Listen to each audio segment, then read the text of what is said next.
Voilà, vous l'aurez compris, un seul titre dans ce journal, la victoire des étalons, le Burkina Faso qualifié pour les demi-finales de la CAN 2013. Jonathan Pitroapa et ses coéquipiers ont battu les éperviers par le score d'1-0. Nous avons sur notre plateau Richard Yameogo pour nous commenter à chaud ce match. Bienvenue à tous à ce journal.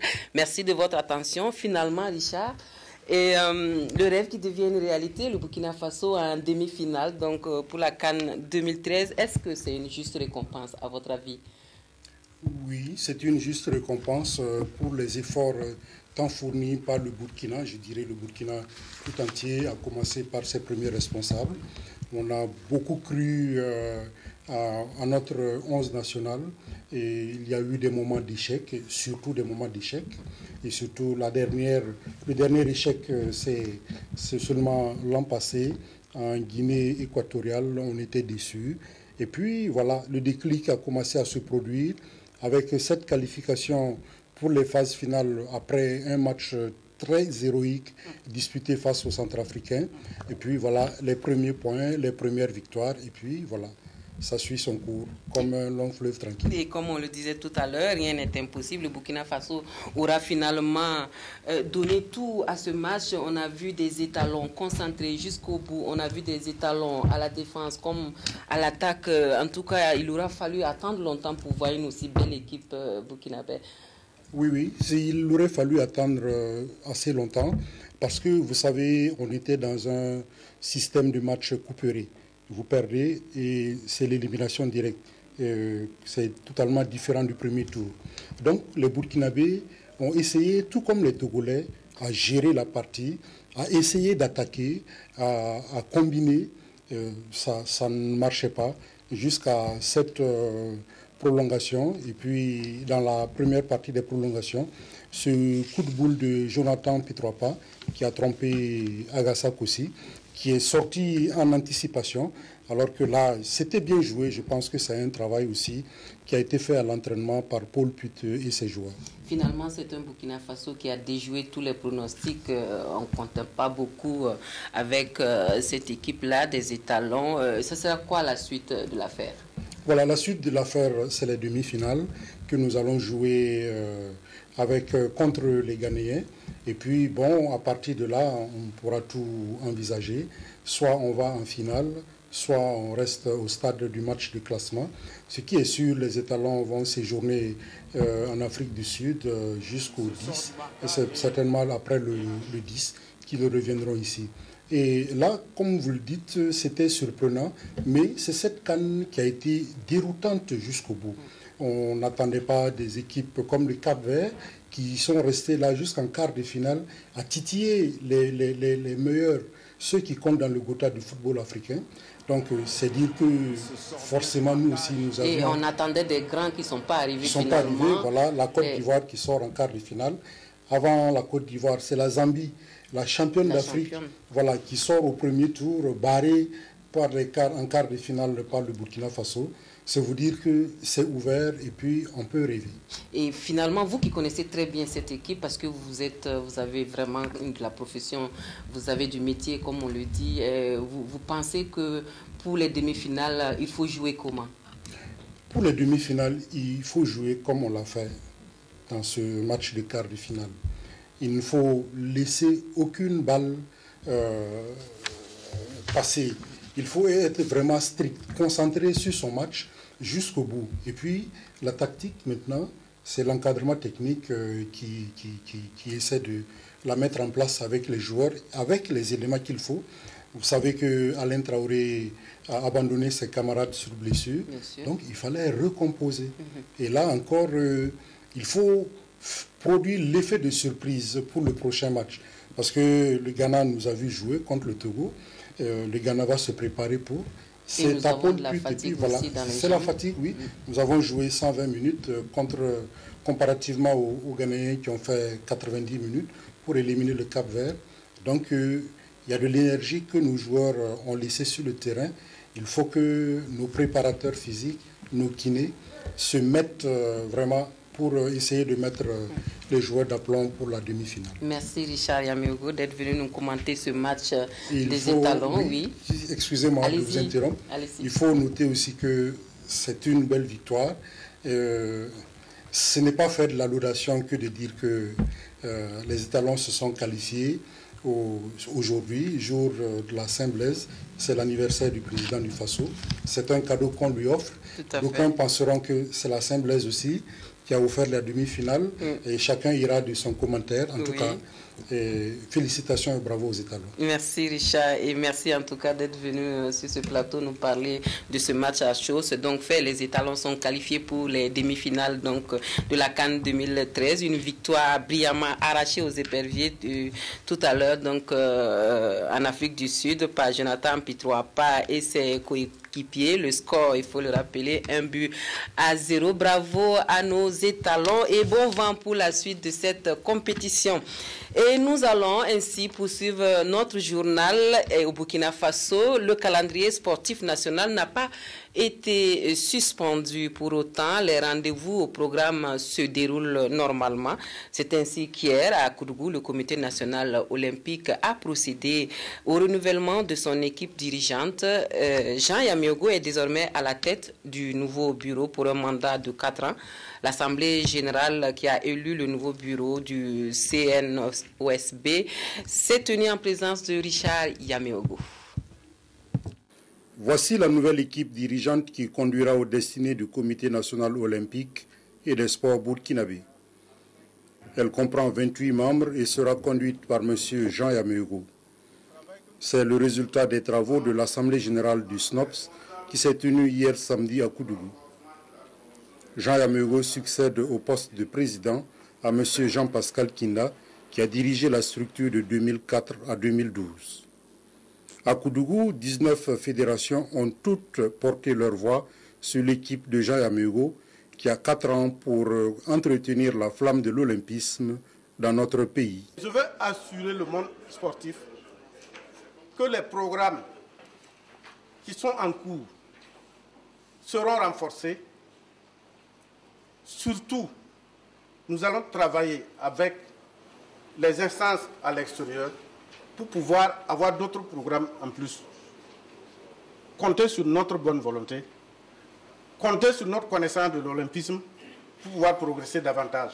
Le secrétariat général du SNOPS sera assuré par M. Jean-Louis Seougo, qui remplace M. Christian Zongo, devenu vice-président. La trésorerie du SNOPS est confiée à M. Thébo Zongo, nouveau président de la Fédération burkinabé de taekwondo. Les travaux de l'Assemblée générale du SNOPS se sont déroulés en présence des représentants du ministère des Sports et des Loisirs et du gouverneur de la région du Centre-Ouest. Voilà, toute autre chose. À présent, la police spéciale de l'aéroport international de Ouagadougou a identifié ce matin un colis suspect dans une compagnie qui dessert la plateforme aéroportuaire de la capitale burkinabé. L'éventualité d'une piste terroriste a été écartée, mais pour les forces de sécurité, la vigilance doit être de mise pour éviter ou minimiser les risques. Écoutons les précisions du chef d'état-major particulier de la présidence, le général Gilbert Diendéré, qui s'exprime au micro de Tanga Robert Kafando. Il s'agit tout simplement d'un colis suspect que nous avons repéré ce matin à 9h50 au niveau des appareils de contrôle à l'aéroport international de Ouagadougou. Lorsque ce genre de situation arrive, il y a des dispositions sécuritaires qu'il faut envisager, qu'il faut prendre, et nous avons pris toutes les dispositions qui étaient vraiment nécessaires. Nous avons procédé au retrait de ce colis suspect que nous avons jugé suspect. Nous avons également procédé à l'interpellation du propriétaire du colis, et puisque c'est un colis dont nous ne savions pas la nature, nous avons été obligés de détruire ce colis-là pour éviter toutes sortes de surprises. Cela veut-il dire que la menace terroriste est imminente au Burkina? Vous avez des dispositifs sécuritaires qui ont été déployés? La menace terroriste est partout présente. Il ne faut pas négliger quoi que ce soit au Burkina ou que ce soit ailleurs. surtout dans cette situation actuelle. C'est pour cela donc que nous avons pris au sérieux ce qui s'est passé ce matin, quand bien même on peut trouver qu'il n'y avait pas grand-chose, mais nous avons quand même pris les dispositions nécessaires pour gérer ce genre de situation. Quelles sont les dispositions que vous avez prises? Bon, nous avons dû bloquer les activités de l'aéroport pendant près de 2 heures. Nous avons évacué le personnel pour procéder à la destruction bien sûr, de ce colis qui était suspect à nos yeux. Par rapport à cela, est-ce que vous avez un message à lancer à les structures pour que ce que nous avons comme message, c'est de redoubler de vigilance à tous les niveaux. Bien sûr, aujourd'hui, les policiers, les gendarmes qui sont à l'aéroport ont été très très vigilants. Ils ont pu détecter, quand bien même, je dis, ce n'est pas encore un colis piégé, c'est un colis suspect, mais ils ont pu détecter ce colis-là. Ils l'ont mis à l'écart et nous avons procédé à sa destruction.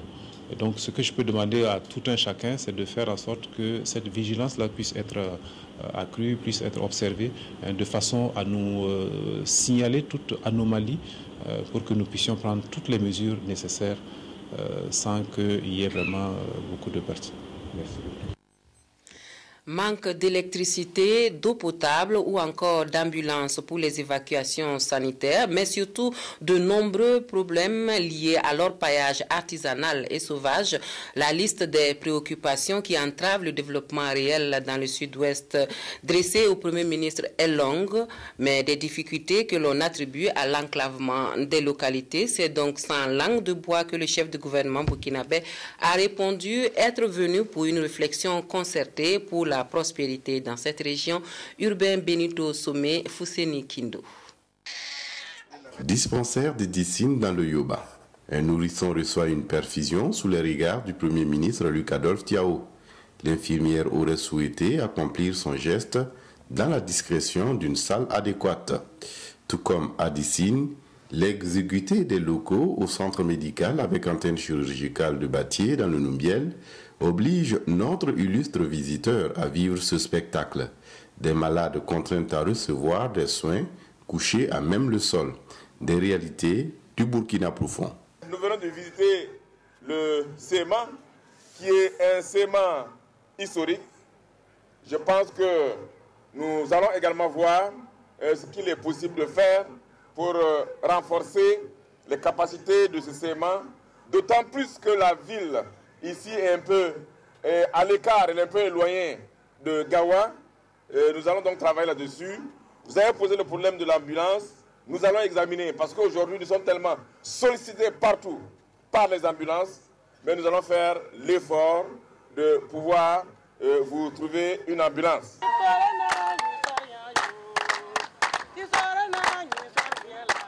Une des notes de gaieté de cette journée de visite du Premier ministre dans le sud-ouest vient de Dissine, où l'association Fa Itouara, soit autonome en langue d'Agara, exécute des projets pour la promotion de la femme, notamment un centre de formation en tissage, en couture et fabrication d'objets décoratifs. L'association compte environ 3000 femmes et est dirigée par des religieuses.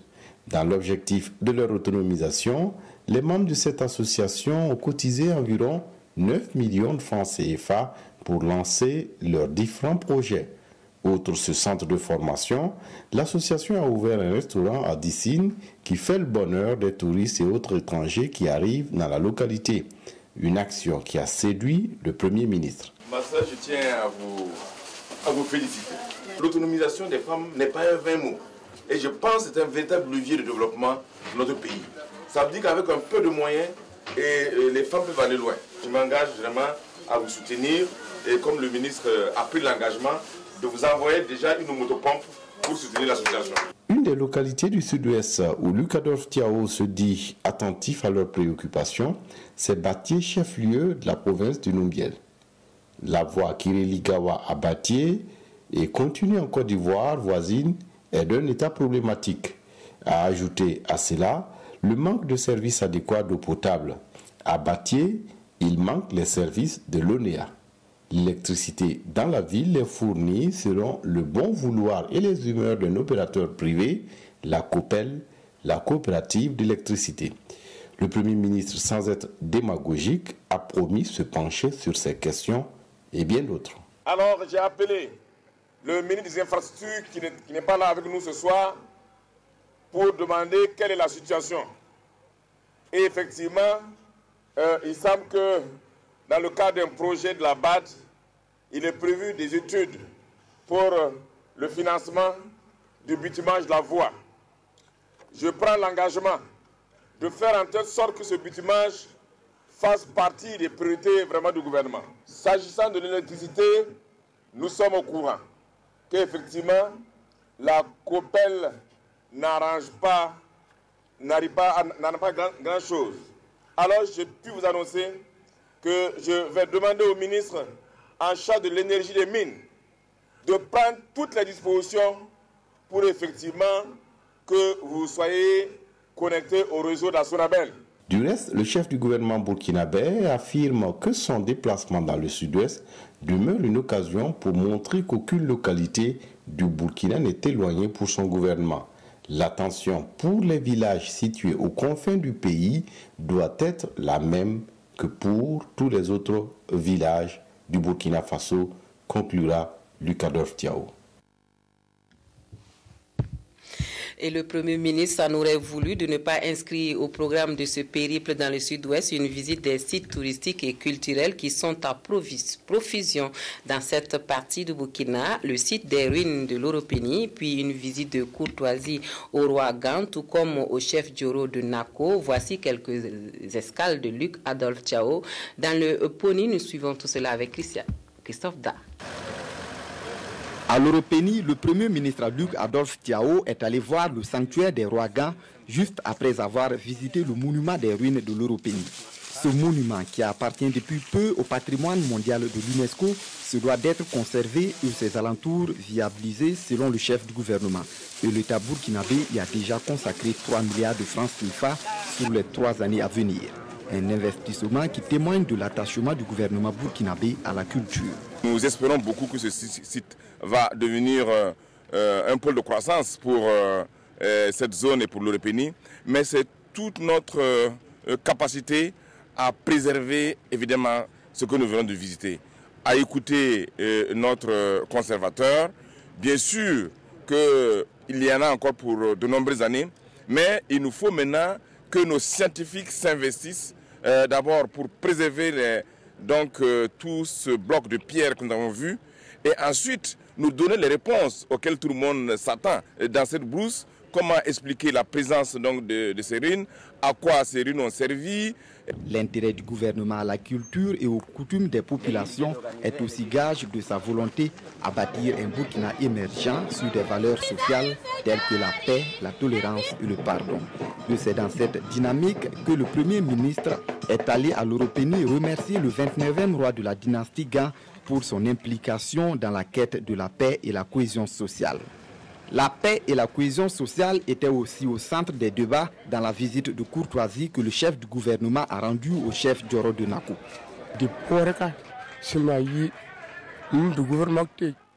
Il y a très longtemps que nous avons reçu une personnalité de ce rang à Nako, et donc la venue du Premier ministre chez nous me touche énormément. Il est venu nous témoigner la reconnaissance du gouvernement à tous les actes que nous posons allant dans le sens de la culture et la consolidation de la paix. La santé et l'éducation sont des domaines auxquels le chef du gouvernement s'est intéressé durant son séjour. Luc Adolphe Thiaw, qui effectue depuis le 1er février une visite de travail dans le sud-ouest, a parcouru une dizaine de localités des 4 provinces de la région en 3 jours et devrait regagner la capitale dans la soirée du 3 février. Nous allons dans le centre-sud où Jean-Claude Bouda succède à lui-même à la tête de la commune de Manga. Une nouvelle mandature qu'il entend placer sous le signe de l'union et de la solidarité pour le développement de la commune. La mobilisation des populations pour la cérémonie officielle d'installation du nouveau maire témoigne de leur adhésion à ce message. Aboubacar Sagnon. Il détient la clé de la cité de l'Épervier pour un nouveau mandat de 5 ans. c'est la deuxième fois que Jean-Claude Bouda est au centre d'une telle cérémonie. Issu du parti majoritaire, le Congrès pour la démocratie et le progrès, c'est par un plébiscite que les 37 conseillers l'ont porté à la tête de cette commune urbaine. En prenant officiellement fonction en présence des populations et de nombreuses personnalités, Jean-Claude Bouda dit avoir un seul parti qui a pour nom Manga. Une commune qu'il compte développer en mettant l'accent sur 5 priorités. C'est l'amélioration de l'accès des populations aux services sociaux de base, c'est-à-dire en matière d'eau, d'assainissement, de santé et d'éducation. Deuxièmement, il s'agira de créer les conditions pour l'émergence d'une économie locale véritablement compétitive, créatrice d'emplois et de richesses. Et troisièmement, il s'agira de renforcer la gouvernance locale, de créer les conditions d'éclosion d'une citoyenneté renforcée et nouvelle. La communication et la promotion de la femme et des jeunes sont les 4e et 5e priorités. Pour leur part, les populations se disent prêtes à accompagner le maire dans la construction de la cité de Naba Silga. Nous sommes prêts à assumer notre responsabilité, à assurer le développement à côté du monsieur le maire. Donc nous ne voyons pas d'inconvénient pour être à côté de ce nouveau maire pour essayer le développement de la commune. Le maire a lancé un appel à la cohésion, au dialogue et au sens de l'intérêt commun de tous ses administrés afin de relever les grands défis qui attendent la commune et au premier rang desquels l'organisation cette année de la fête nationale du 8 mars, journée internationale de la femme. Nous allons dans le centre nord où l'enfant hospitalisé a été au centre de tous les intérêts. L'espace d'une journée, cette journée de mobilisation a permis de récolter vivres et compléments alimentaires, mais aussi fournitures scolaires et argent en espèces pour les jeunes malades du centre hospitalier régional de Kaya, Adama Koulibaly. En 2012, le service pédiatrique du centre hospitalier régional de Kaya a reçu plus de 3600 enfants, dont malheureusement plus de 300 ont perdu la vie. C'est pour lutter contre cette mortalité infantile que depuis 1998, l'association Sourire d'enfants a initié une journée de l'enfant hospitalisé. Des sacs de riz, des biscuits alimentaires, des fournitures scolaires, divers autres cadeaux et de l'argent en espèces, le tout pour un montant de plus de 1 350 000 francs CFA, ont été remis aux heureux du jour. C'est un sentiment de gratitude qui m'anime en ce jour et un sentiment de joie aussi. De gratitude à l'égard de tous ceux qui, inlassablement depuis 15 ans, n'ont cessé de nous soutenir pour améliorer la santé des enfants et spécialement les enfants hospitalisés du CHR de Kaya. Le service pédiatrique du CHR de Kaya souffre de multiples difficultés et ce soutien va sans doute apporter un nouveau souffle. Il faut reconnaître qu'on dit service de pédiatrie, c'est un service qui accueille les enfants, spécifiquement les enfants de 0 à 14 ans. Et qui dit 0 à 14 ans, il y a toutes les pathologies dominantes qui sont le paludisme, les infections respiratoires aiguës, la malnutrition aiguë sévère. Vous avez vu que les données que nous avons citées dans notre discours, en tout cas la malnutrition venait pratiquement en première position. Et le soutien de Madame la marraine va nous amener quand même à mieux recadrer notre crène pour assurer une récupération nutritionnelle de nos chers petits. Les orphelins et enfants vulnérables de la localité n'ont pas été en reste. Et Gigma Khaled, au nom des bénéficiaires, a remercié la marraine qui a surtout fait sienne, selon eux, de cette citation de Mère Teresa: ne laissez personne venir à vous répartir sans être heureux. L'ONG Amici El Mundo, elle, s'est donnée pour credo l'amélioration des conditions de vie des femmes, en particulier à Dayas Mnore dans le Zunweogo. Elle s'est engagée à réaliser un centre polyvalent pour les femmes et à soutenir l'école et le CSPS du village. Les activités entrant dans ce cadre ont été lancées le 1er février dernier. Aboubakar Sagnon. Du champagne pour célébrer le lancement des activités de l'ONG Amici El Mundo à Dayas Mnore, un village de la commune de Bindé, dans le Zunweogo. L'ONG est en train de construire un centre polyvalent pour aider les femmes de cette localité. L'objectif est d'améliorer leurs conditions de vie et surtout leur permettre d'être autonomes à l'horizon 2020. Nous allons organiser des femmes en coopérative au niveau du centre pour faire de certaines cultures, notamment la maraîchiculture. Elles vont aussi faire apprendre à coudre, elles vont apprendre l'élevage. Et donc le centre, on va leur apprendre l'alphabétisation fonctionnelle pour leur permettre donc de pouvoir mener à bien leurs activités. Les enfants de Dayas Noré n'ont pas été en reste. L'ONG a pensé à eux en leur apportant des cadeaux de diverses natures. On a envoyé un conteneur, il a beaucoup de choses. Il a des choses aussi pour l'école, que sont des, comment on dit, des sacs d'école. Ici, les sacs d'école, pour écrire, les crayons et tout ça. Puis il a des t-shirts, il a des chaussures, il a de tout. Le soutien de Amici El Mundo, les Amis du Monde en français pour ce village, s'étend également au domaine de l'éducation et de la santé. Elle s'est engagée à réhabiliter les classes de l'école du village et dans un futur proche, apporter du matériel médical pour le CSPS. Le maire de la commune et le chef du village ont tous témoigné leur gratitude aux responsables de l'ONG pour ces actions de bienfaisance. Mais hélas, elles sont encore nombreuses, les femmes qui vivent dans des conditions précaires et qui n'ont pas la chance d'avoir du soutien pour s'en sortir. Sans instruction et à défaut d'avoir un emploi décent, certaines femmes se sont converties en récupératrices d'objets recyclables sur les dépotoirs. Elles passent le plus clair de leur journée à chercher dans les déchets des outils qu'elles pourraient vendre pour survivre, un constat qui a inspiré Aboubakar Sagnon. Elles tirent leur pitance quotidienne des déchets produits par les autres. Tous les matins, ces femmes investissent ce dépotoir situé à l'arrondissement 11 de la ville de Ouagadougou. Munies de longs fers crochus et pointus, elles fouillent dans le tas d'ordures les objets recyclables. Les morceaux de fer, les bouteilles, les bidons et les chaussures en plastique sont les objets les plus prisés. Le fruit de leur labeur est ensuite bradé à des acheteurs installés juste à proximité du dépotoir.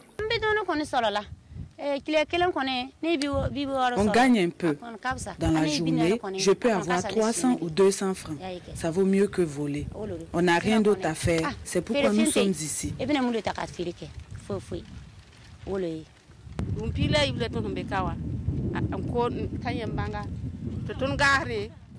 Ça fait 12 ans que je mène cette activité. On ne sait pas ce qu'on va faire si un jour on ferme ce site. Cette activité nous permet de subvenir à nos besoins maintenant que nous sommes vieilles et que les enfants ne travaillent pas. Après de longues heures de fouilles, lorsque le soleil est au zénith, elles viennent se reposer sous ces hangars de fortune installés sur le site. Selon celles que nous avons trouvées sur place, elles sont au total une vingtaine à faire ce travail. Une activité menée sans aucune protection, malgré les gaz et les produits toxiques ou dangereux auxquels elles sont exposées. Mais lorsqu'on leur parle de santé, elles disent être à l'abri. Cette vieille femme que vous voyez travaille ici depuis plus de 10 ans et moi depuis 5 ans déjà. Mais personne n'est tombé malade jusqu'à présent. Ces femmes sont pour la plupart issues de milieux sociaux défavorisés. Elles ont lancé un appel aux ONG et autres associations afin qu'elles puissent les aider à quitter cette situation de précarité qu'elles n'ont pas choisie. Ouagadougou est aujourd'hui un grand marché de la friperie et c'est peu de le dire. Des objets d'occasion à vente à tous les carrefours de la capitale. L'exportation de ces produits de seconde main est désormais un filon. D'où viennent ces articles? Comment se porte le marché? Nathalie Sawadogo s'est intéressée à ce créneau pour nous. Dans les rues de Ouagadougou, ce genre d'attroupement est devenu fréquent.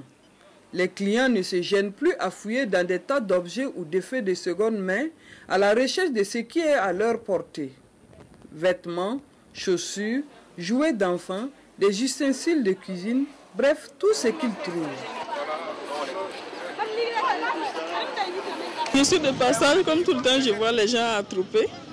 Je me suis arrêtée pour regarder, effectivement, il y a les pullovers en coton qui peuvent bien m'intéresser, c'est pour cela que je suis là.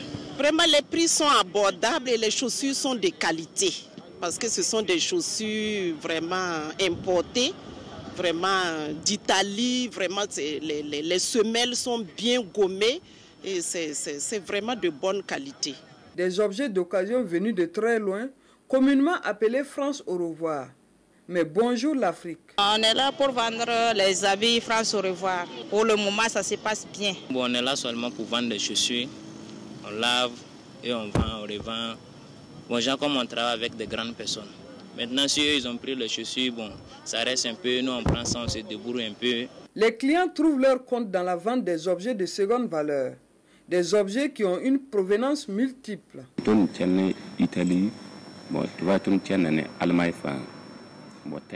Nous achetons nos marchandises en Italie et en Allemagne. Nous les acheminons par conteneurs au Ghana. On fait du transit et nous les embarquons par des camions en passant par Dakola pour Ouagadougou. Ce matériel vient de l'Europe entière, puisqu'on regarde selon les besoins, selon où le matériel se trouve, on essaie d'apporter pour approvisionner nos clients. Côté hygiénique, c'est contrôlé par police sanitaire au niveau de là-bas avant d'embarquer. Même si la route est longue, ce commerce semble nourrir son homme. Un carton comme ça, si c'est bon seulement, on a payé 15 000, mais au moins on peut gagner jusqu'à 30 000, soit 35 000. Ce commerce satisfait plus ou moins le binôme vendeur-client, mais présente malheureusement quelques dangers. Sur le plan sanitaire, il faut dire que nous n'avons pas actuellement de données qui puissent nous amener à dire, affirmer que les friperies sont mauvais ou très bons. Mais ce que l'on peut dire, c'est que si, dans un premier temps, certaines règles sont respectées, selon toute la chaîne, je veux dire la collecte, le traitement, l'entreposage, le transport. Alors si certaines règles sont respectées à ce niveau, on peut dire qu'il y a moins de risques. Mais le risque, en tout cas, il existe. En ce qui concerne la friperie, précisément, il s'agit de l'habillement. Et là, franchement, c'est dangereux parce que vous imaginez quelqu'un, le premier qui a utilisé une chemise et qui a une dermatose dangereuse, qui se trouve dans un pays que nous ne connaissons pas. Il se trouve qu'un jour, il se débarrasse de cette tenue, qui se retrouve ici au Burkina sans être désinfecté. Et quelqu'un le porte au Burkina ici. Il va avoir la même dermatose. En ce qui concerne les chaussures, c'est encore plus grave. Vous savez qu'il y a une pathologie qu'on appelle pied d'athlète. En anglais, on dit athlète foot. Et c'est très difficile à soigner.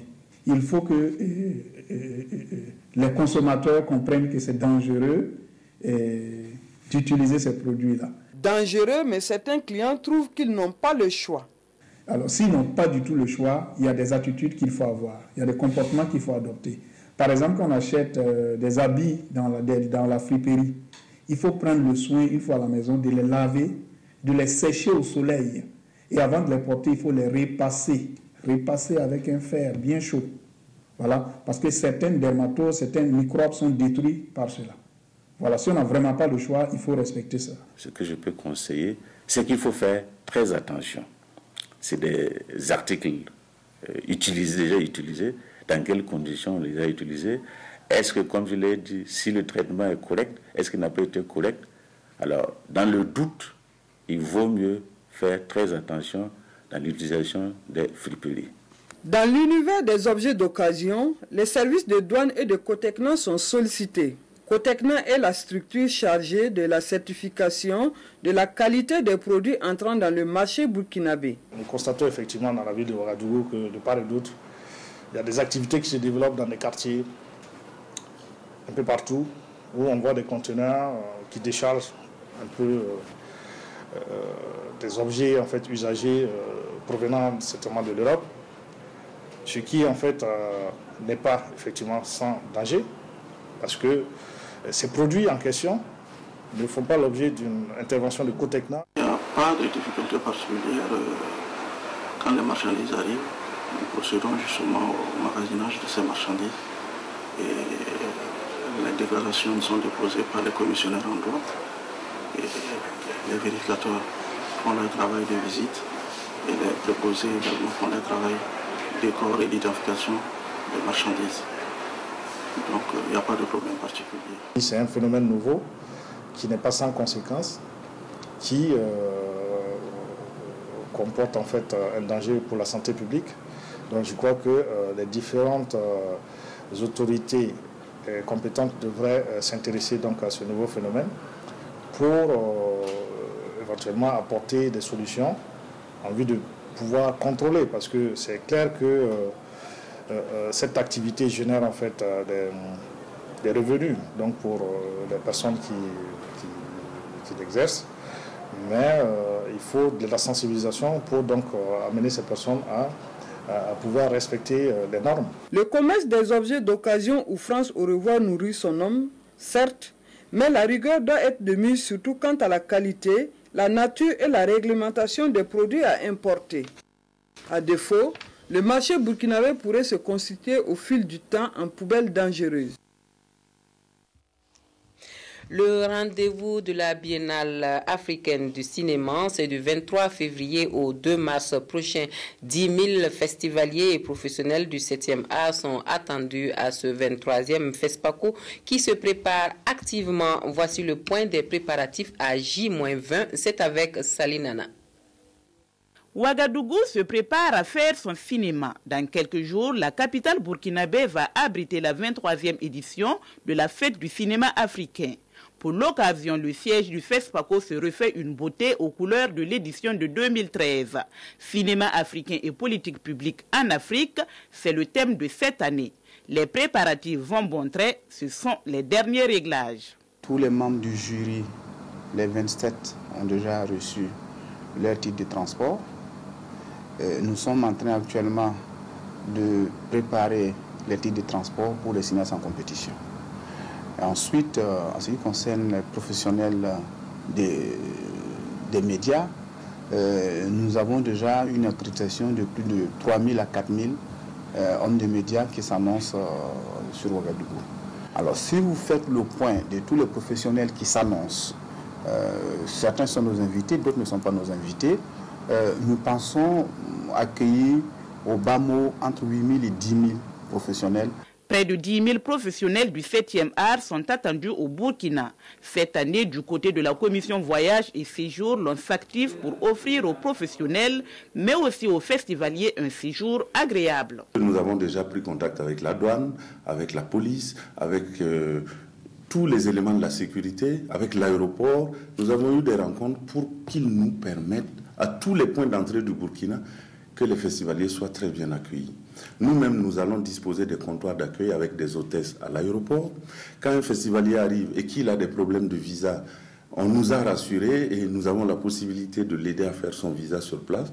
Nous avons des hôtesses bilingues, français-anglais, pour que la communication soit facile. Nous avons des jeunes volontaires que nous sommes en train de former pour qu'ils soient à niveau, pour donner des informations sur le FESPACO, des informations sur le Burkina, des informations sur Ouagadougou, parce que les festivaliers aiment souvent être orientés aussi. Et tout ça va contribuer à faire en sorte que le 3 mars, quand les gens seront en train de rentrer, qu'ils puissent nous dire « on a été bien accueillis, on a envie de revenir ». La machine est bien huilée, les dates sont arrêtées, les timings sont bons. Nous pensons que dans la phase d'organisation pour l'accueil et le séjour, je crois que la Commission a fait un travail remarquable. En termes d'organisation, il y a eu une avancée. À moins de 3 semaines de l'ouverture officielle de la manifestation, on sait déjà où seront logés les principaux invités. Et comme toujours, l'hôtel Azalaï ex-Indépendance reste le centre névralgique du festival. Les principaux sites d'hébergement du festival sont les hôtels de Ouagadougou. Nous savons qu'un accent particulier est mis pour l'hôtel Azalaï, l'hôtel Indépendance, qui est un centre historique du festival, mais au-delà de l'hôtel Indépendance, nous avons presque tous les hôtels de Ouaga recevront des invités du festival, presque tous. Vitrine du cinéma africain, le FESPACO est une grosse machine qui crée des emplois pendant la semaine d'activité intense. De la commercialisation à l'accueil en passant par la conception, la sécurité des personnes et des biens, la logistique ou encore la coordination des spectacles, près de 500 personnes sont employées en renfort pour l'organisation de la biennale. Le FESPACO, c'est également le rendez-vous des artistes musiciens et le Gandaogo national est de ceux-là qui ont marqué la scène de cet événement culturel panafricain. L'artiste disparu il y a un an. Les activités entrant dans le cadre de la commémoration de ce triste anniversaire se sont poursuivies ce matin à Gogo, le village natal de Georges Ouedraogo, une cérémonie d'hommage à laquelle Claudine Bikaba a assisté pour nous. C'est le 2 février 2012 que Georges Ouedraogo, le Gandaogo national, a tiré sa révérence. Un an après, les artistes burkinabés ont voulu lui rendre un vibrant hommage et ils ont organisé à cet effet des activités commémoratives pour le premier anniversaire de son décès, dont le baptême de rue en son nom, la dédicace du collector The Best of the Best des 30 titres de Lulus disparus. Cette cérémonie dans son village natal Gogo aura permis à de nombreux artistes, amis, parents et aux différentes autorités de s'incliner sur sa tombe. Nous avons donc pensé qu'il était tout à fait normal de pouvoir réunir l'ensemble des artistes musiciens modernes et traditionnels ici à Gogo Komsilga afin qu'ils puissent effectivement se produire pour les populations de Gogo Komsilga, mais également rendre hommage au Gandaogo là où il repose désormais donc en paix. Nous avons trouvé que c'était une bonne chose parce que Georges Ouedraogo a travaillé beaucoup pour la nation. C'est à travers ça qu'on l'appelait le Gandaogo national. Même à travers ces chansons, vous avez vu qu'il avait des conseils qu'il prodiguait aux gens. Il ne faisait pas d'éloge à une personne quelconque. Comme ça veut dire qu'il a beaucoup contribué. Pour beaucoup, il fut un grand homme et un grand artiste qui a porté haut le flambeau de la musique burkinabé. Ses activités sont donc perçues comme légitimes. Parents et autorités se réjouissent donc de l'initiative. Nous pensons qu'il a été un exemple pour nous, il a été véritablement un modèle et nous devons en tant qu'artistes, en tant que ses frères tout simplement le suivre dans ce sens-là. Les artistes nous ont rendu la joie aujourd'hui parce que nous savons que notre frère n'est pas mort. Il a quitté dans ce monde, mais vraiment il est toujours avec nous. Et nous sommes vraiment très heureux de l'initiative des artistes.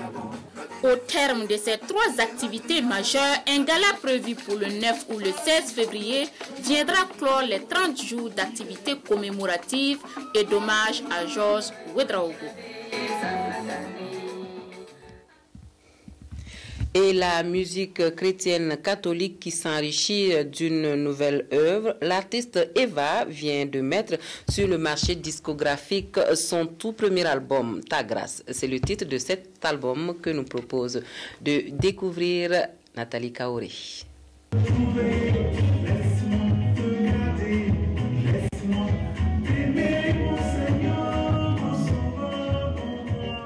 C'est depuis l'âge de 12 ans que Télésphore Évariste Patinde Vokuma a commencé à prendre goût à la musique quand il a rejoint le Juvénat 5 amis garçons de Ouagadougou.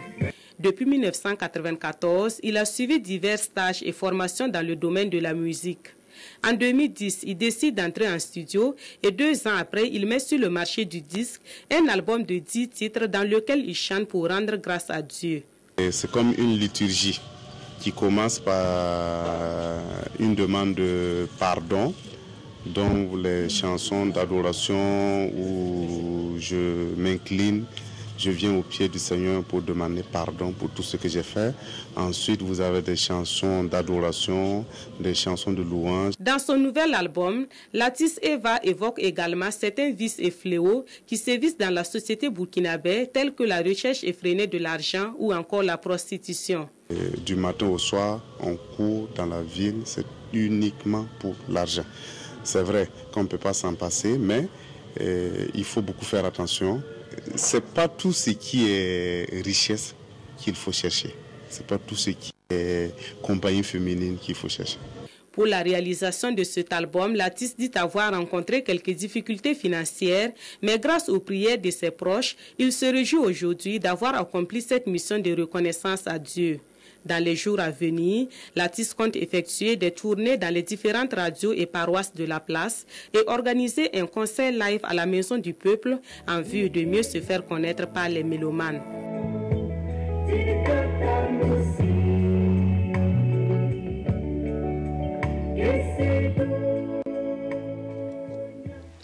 La jeunesse étudiante catholique, elle joue sa partition dans la gestion des crises en milieu scolaire et universitaire. Elle a en vue une série d'activités de sensibilisation au sein de la jeunesse pour un changement de comportement et pour une culture de la citoyenneté. Le lancement du programme avec Kadi Ouattara et Tanga Kafando. Réunis dans cet amphithéâtre, la jeunesse étudiante catholique de l'Université de Ouagadougou prône des comportements citoyens et le moyen choisi, une série de formations et une campagne de sensibilisation dans les établissements scolaires et universitaires de la ville de Ouagadougou, et ce pendant 3 mois. Nos revendications sont légitimes, mais que cela puisse se passer dans la paix, que cela puisse se faire de façon paisible, car la violence n'engendre que la violence. Et si nous forçons souvent, nous ne faisons que détruire le bien commun qui nous appartient à nous tous. Au programme, des émissions radiophoniques, des conférences, un cross populaire et une action de solidarité à l'endroit des réfugiés maliens. Denis Kima et son équipe prennent les commandes de l'association des scouts du Burkina Faso. Il succède ainsi à Seglaro Abel Somé qui, avec son équipe, ont fait le bilan de leur mandat avant de passer la main. Le renouvellement des instances dirigeantes de l'ASBF s'est déroulé en présence de Tanga Robert Kafando. Après 6 ans à la tête de l'association des scouts du Burkina Faso, ASBF, Dr Seglaro Abel Somé passe le témoin à Denis Kima et son équipe. 2 mandats, ce sont des contraintes qui ont pavé la marche, mais également des actions qui ont été réalisées dont il convient de faire le bilan. Nous laissons la place à des chefs engagés et qui sont capables de nous amener là où on avait voulu, peut-être même d'aller au-delà. Donc c'est cette fierté que nous avons. Nous sommes aujourd'hui dans un siège qui fonctionne. Nous, on n'avait pas ça quand on a commencé à 6 ans. Donc rien que ça, je pense que c'est quand même un élément positif à capitaliser, à faire en sorte que dans 50 ans encore, on a un siège qui fonctionne et qui est encore même, qui a plus de possibilités qu'aujourd'hui. Corriger, innover et continuer l'œuvre entreprise par les prédécesseurs, tel est le défi du comité entrant. Et nous, notre comité, effectivement, nous attelons aussi à faire en sorte que tout ce qui n'a pas été fait comme ce que nous avons voulu dans l'ancien comité, que nous puissions les mettre aussi en première ligne aussi dans notre lutte pour le combat et pour la promotion de la jeunesse burkinabé. Introduit au Burkina Faso depuis 1940, le scoutisme a contribué à former des leaders dont l'actuel Premier ministre Luc Adolphe Thiaw et l'ancien président de l'Assemblée nationale Rochman Christian Kaboré. L'association des scouts du Burkina Faso, constituée en 2006, travaille à cultiver des valeurs de loyauté, d'intégrité, de courage et de patriotisme dans un cadre jeune, amusant et non apolitique. Hors de chez nous, à Bamako, c'est une foule des grands jours qui a accueilli hier le président français en héros. Et c'est un François Hollande qui s'est voulu rassurant en promettant de poursuivre les djihadistes jusqu'à leur dernier retranchement. Et comme un écho à son discours, les bombardements se sont poursuivis toute la nuit dernière au nord de Kidal. Mais celui qui sort le plus réconforté de cette visite, c'est bien le président malien Dionkouda Traoré. Hollande, François Hollande, vive la France! Après Tombouctou, Bamako célèbre le président français. Sur la place de l'Indépendance, la foule des grands jours, tous les superlatifs sont bons pour remercier Hollande de son intervention militaire. François Hollande, c'est notre père, c'est notre papa, on l'aime. Ouais, c'est notre papa. Ouais, c'est un guerrier, c'est un ange aussi. Vive la France, vive François Hollande. La France, l'armée malienne, François Hollande, on vous remercie beaucoup, vraiment. À la tribune, le chef de l'État malien salue une nouvelle fois François Hollande un ami sincère, dit-il. Le président français, galvanisé par la ferveur populaire, se fait lyrique, ovation à chacune de ses phrases. Et surtout quand il clame que la France est venue payer au Mali une dette historique. Moi, je n'oublie pas que lorsque la France a été elle-même attaquée, lorsqu'elle cherchait des soutiens, des alliés, lorsqu'elle était menacée pour son unité territoriale, qui est venu alors? C'est l'Afrique, c'est le Mali. Merci, merci au Mali. Un discours apprécié de toute la classe politique malienne, un succès aussi pour le président malien par intérim. Hier encore contesté, son autorité est aujourd'hui confortée pour préparer l'après-guerre. Notre credo, c'est d'accélérer et non de compromettre la réconciliation nationale, celle des communautés du Nord, celle des forces du Sud et celle de toute la nation malienne. Nous le concevons comme un devoir historique et il n'y aura aucune complaisance. Sur le terrain militaire, François Hollande le promet, la France restera le temps qu'il faudra.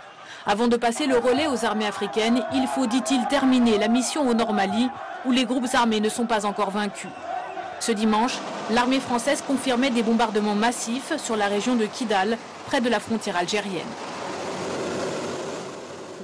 Et à Gao, après la débâcle des salafistes, les populations peuvent vaquer tranquillement à leurs occupations et cela sans contrainte, laissant libre cours à leur plaisir, autrefois interdit par les djihadistes. Mais ce sont les femmes surtout qui savourent le plus cette liberté.